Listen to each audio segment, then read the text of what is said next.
जिनके यादों में हम दीवाने हो गए, जिनके यादों में हम दीवाने हो गए, वही हमसे बेगाने हो गए। शायद तलाश है उन्हें, शायद तलाश है उन्हें किसी नए प्यार की, शायद तलाश है उन्हें किसी नए प्यार की, क्योंकि उनके नजरों में तो हम पुराने हो गए, पुराने हो गए।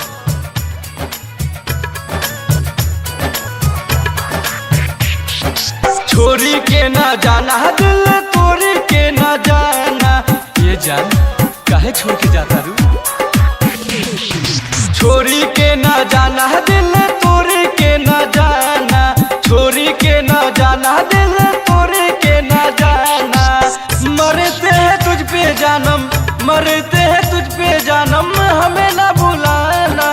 छोरी के ना जाना दिल तोरी के ना जाना, छोरी के ना जाना दिल तोरी के ना जाना। टूटे हुए कांच की तरह, टूटे हुए कांच की तरह चकनाचूर हो गया हूँ, टूटे हुए कांच की तरह चकनाचूर हो गया हूँ। किसी को चुभ ना जाए, किसी को चुभ ना जाए, इसलिए सबसे दूर हो गया हूँ, सबसे दूर हो गया हूँ।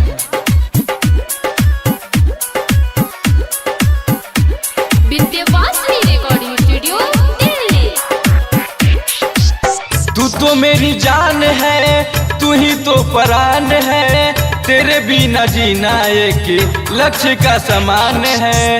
ये जान काहे ऐसा करता रू।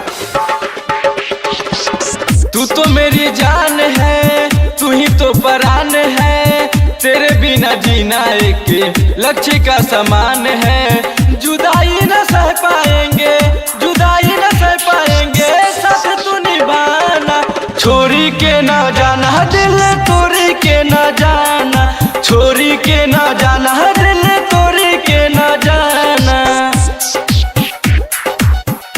आज खुदा ने मुझसे कहा, आज खुदा ने मुझसे कहा, भुला क्यों नहीं देते उसे, भुला क्यों नहीं देते उसे। तो मैंने भी हंस के कहा, जब इतनी फिक्र है, जब इतनी फिक्र है, तो मिला क्यों नहीं देते, मिला क्यों नहीं देते।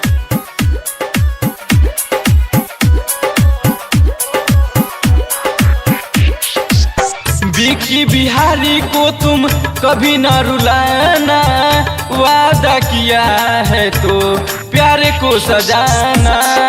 ये जान हाँ, विकी बिहारी को तुम कभी ना रुलाना, वादा किया है तो प्यारे को सजाना।